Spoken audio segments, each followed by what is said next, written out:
Namaste, welcome to Gita's Kitchen. In today's video, I have planned something different. I'll show you a complete meal plan for the entire day, breakfast, lunch and dinner, which you can enjoy over the weekend. For breakfast, I have planned a special Rava idli along with some tomato onion chutney. First, we'll make the chutney and keep ready.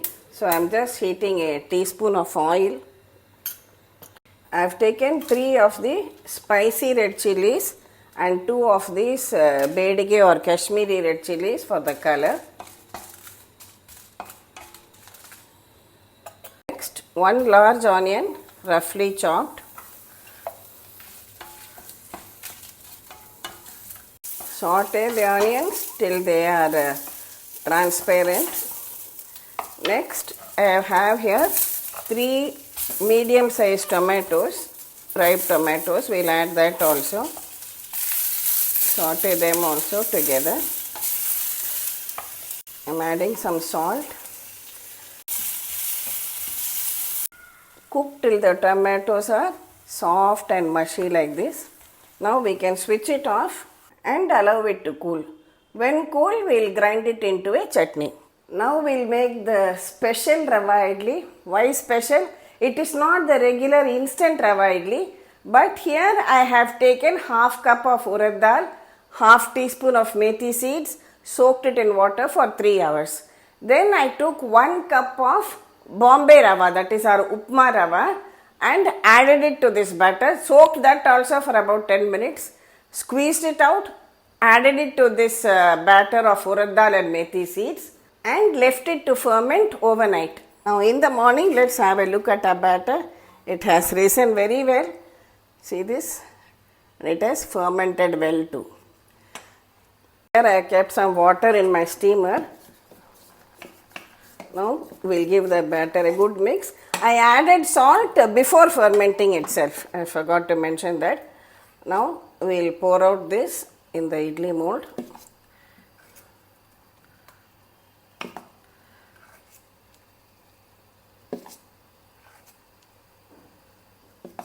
Water is boiling. We'll place it here.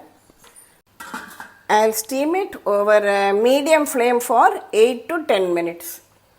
Meanwhile, we can grind the chutney. I have transferred the tomato, onion, chilies, etc. into my blender jar. I am adding in 1/4 cup of this chutney dal or roasted gram, 1/4 cup of fresh grated coconut. First run the mixie as it is, later add water and again blend.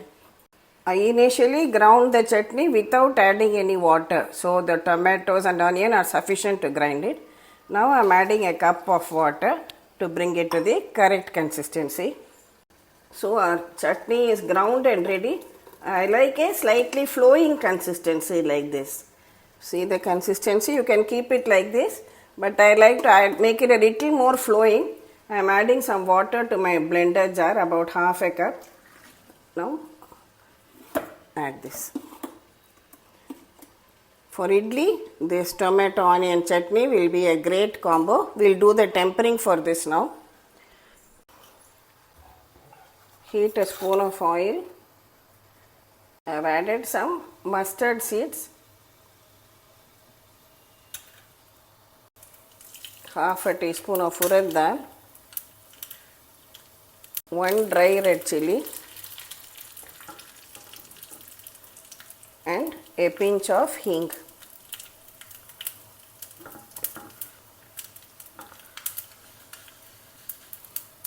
Wait till the dal is a golden brown, add curry leaf, pour it on top of the chutney. Remember, we already added salt while frying the onion and tomato. So we have an awesome flavorful tomato onion chutney ready to go with our idlis. It is 8 minutes now. Let's have a look at our idlis. Well done, soft and fluffy idlis. I can switch it off. Always wait for 1 or 2 minutes after switching it off and then remove the idlis.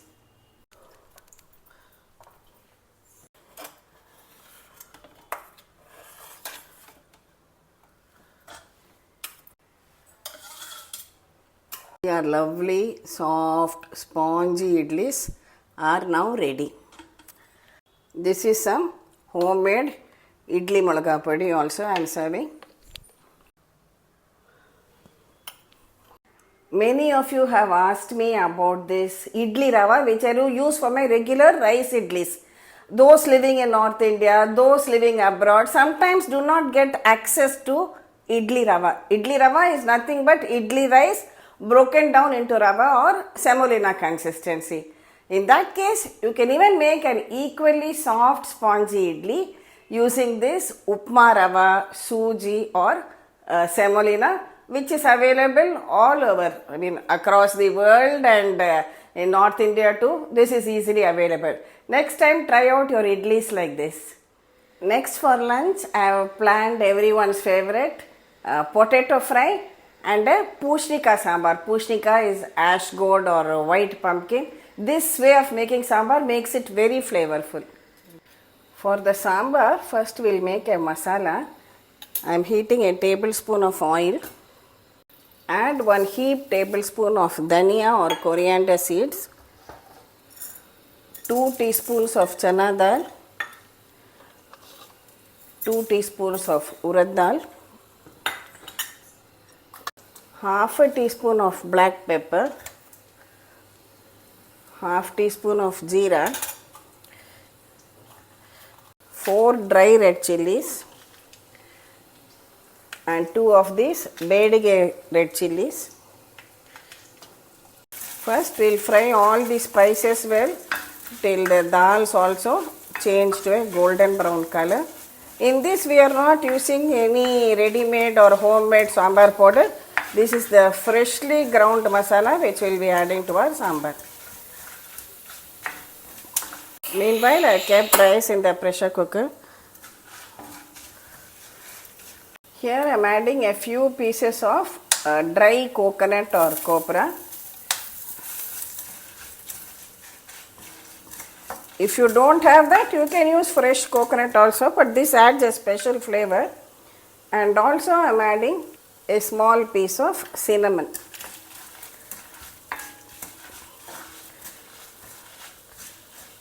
Take it out in a bowl, allow it to cool. When cool, first make it into a powder, then add a little water and make it into a smooth paste. Now for the sambar, I have just chopped the ash gourd, that is the white pumpkin, into medium sized pieces.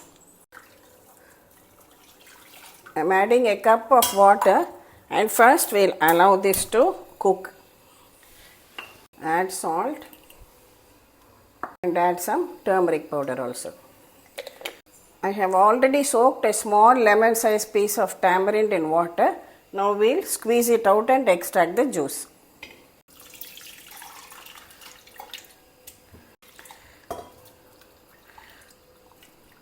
In all, I am taking about 2 cups of water.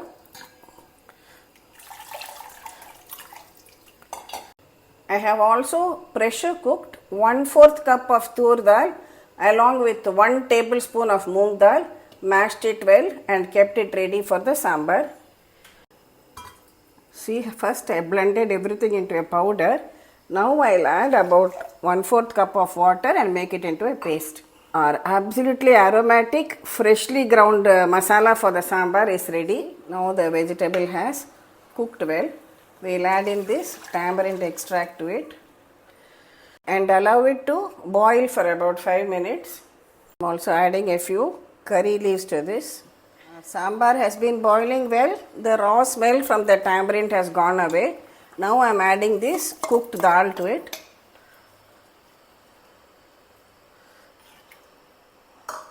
Next we will add in this freshly ground masala.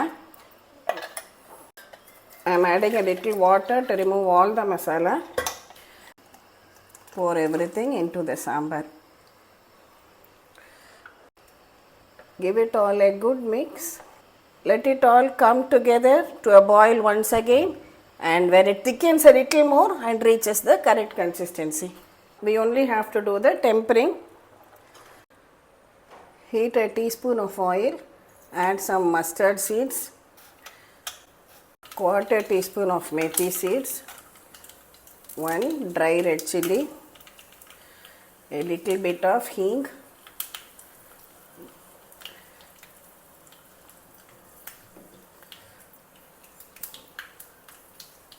and pour this on top of the sambar. So our absolutely aromatic Pushnika, that is ash gourd sambar, is done and ready. Next we'll make the urlakalanga roast, that is potato fry for lunch. Here I have 2 large potatoes which I had boiled, peeled and chopped into pieces. Now I am taking 2 tablespoons of oil. To the chopped potatoes add haldi powder, red chili powder, this is Kashmiri chili powder, salt and hing. I am also adding half a teaspoon of our sambar powder for added flavor. Also 1 teaspoon of rice flour. Mix all these masalas and the potatoes well together. See that the potatoes are not over boiled, they should be cooked but still retain the shape. Now add in mustard seeds, the oil is hot now, urad dal, chana dal,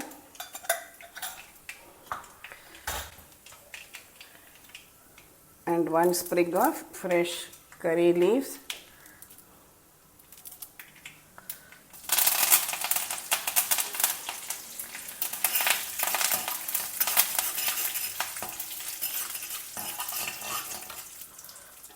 When the dals get a reddish brown color, add in this potatoes and masalas all together. Toss everything around.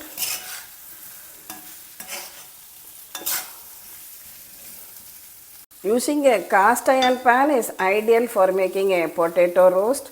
Spread it around so that all the pieces are well coated. Keep it for a low flame like this till it is well roasted.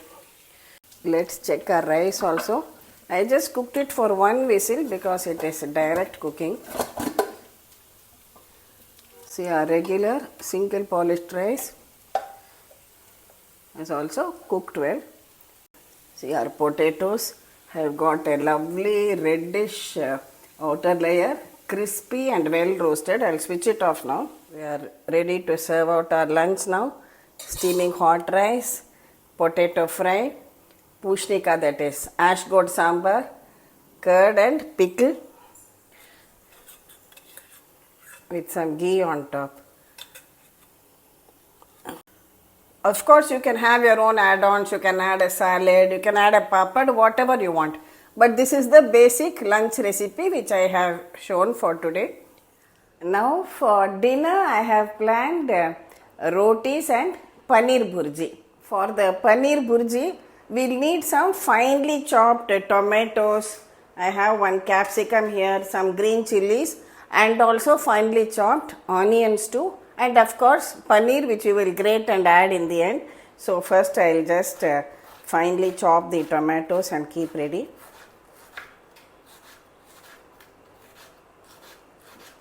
Choose lovely ripe red tomatoes. First we will dry roast 1 tablespoon of besan, that is gram flour.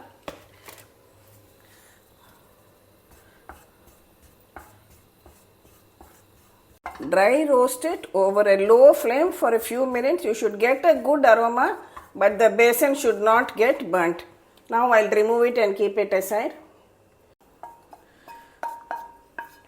Next, put the pan back on heat. I am adding a tablespoon of butter to it and also a little oil so that the butter does not get burnt. Once the butter is melted, first I am adding in 2 large onions which I have chopped finely in my chopper. Saute it well till the onions become transparent. Next I am adding 2 green chilies also finely chopped. 1/4 teaspoon of ginger garlic paste. If you want to avoid garlic, add only ginger paste or a few finely chopped pieces of ginger, that is also fine.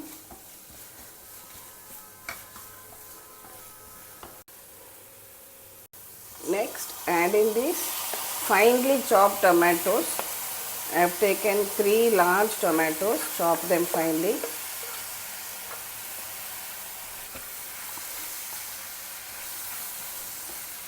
Stir fry everything well together till the tomatoes also become nice and soft.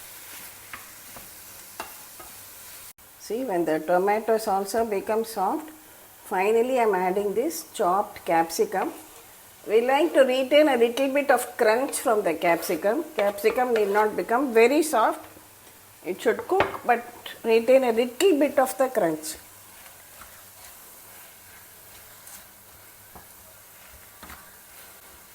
Add salt to taste. We'll cover it and cook it for a few minutes. This is our homemade dahi or curd. I am just taking about 2 tablespoons. Many of you ask me about this.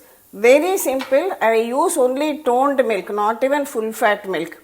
Bring it to a boil, switch it off, let it come down to lukewarm temperature, meaning if I just put my little finger, it should feel slightly warm.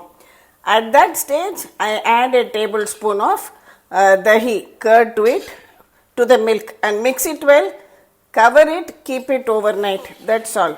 And morning we have lovely set curd like this. Now I am whisking together this curd or dahi and our roasted besan.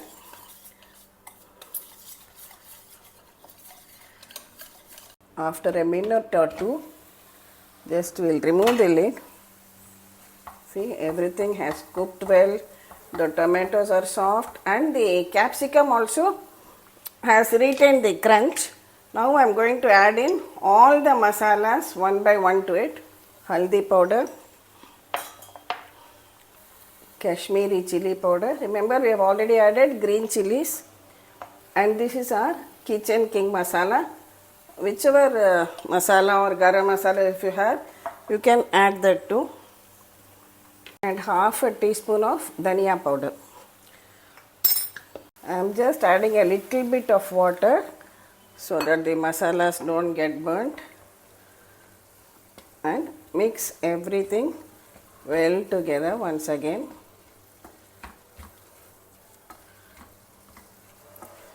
I am adding a little bit more water to this.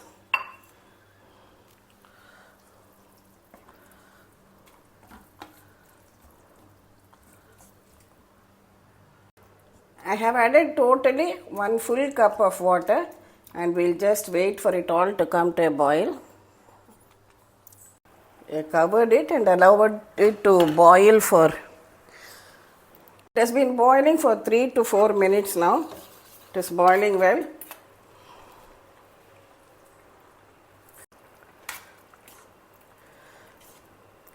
At this stage, we'll add this mixture of roasted besan and curd which we made right at the beginning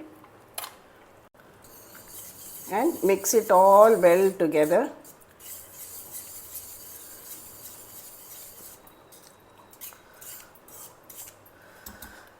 You can check for salt. I feel it requires a little more, so I am just adding another pinch of salt more to it.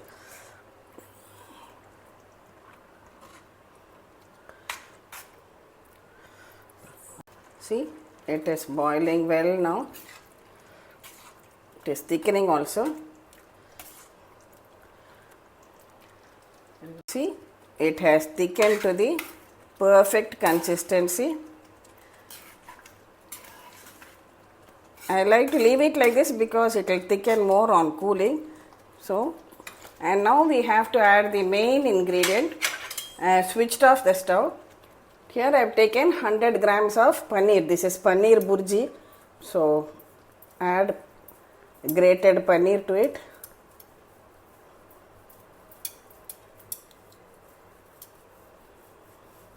And the final touch, plenty of freshly chopped coriander leaves, and you have an absolutely appetizing Paneer Bhurji. I have intentionally not mixed this now, just for the appearance. Just before serving it, we can mix it all well together. Simply delicious Paneer Bhurji is ready. We'll serve them with hot Phulkas for dinner. Here I had made a dough of whole wheat flour, a pinch of salt and a little bit of oil, just half a teaspoon, and we have rolled it out into rotis now. Now heat your tawa very well, place the roti on it. When you see bubbles on one side, flip it over, cook on the other side too.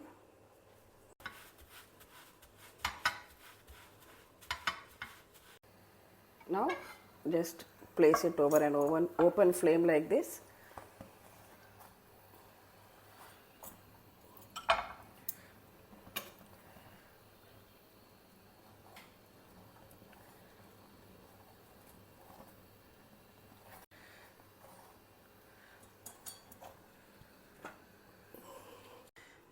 See, lovely Phulka puffed up nicely.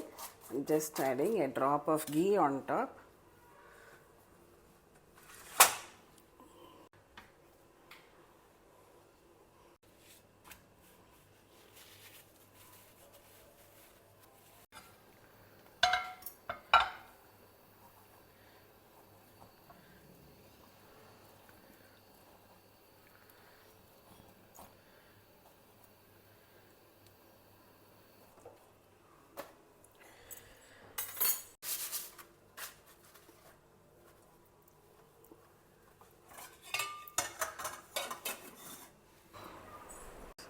So our lovely hot pulkas with our tasty Paneer Bhurji is also ready to be served. Thank you for watching the video. I hope this complete full day meal plan, breakfast, lunch and dinner helps you to plan out your weekends, and definitely try out the Paneer Bhurji, the chutney with idli. I like pouring that chutney on top of the having. If you like it that way too, you can have. The sambar is also very aromatic. Try all on a same day or different recipes on different days as it suits you. And please tell me in your comments whether you would like more of such full day meals or weekend meal combos, as I call it, or only single recipe videos, so that we can bring to you what you would like to watch. Please subscribe to Gita's Kitchen and share the recipe with your family and friends. We'll meet again with another interesting episode from Gita's Kitchen. Thank you.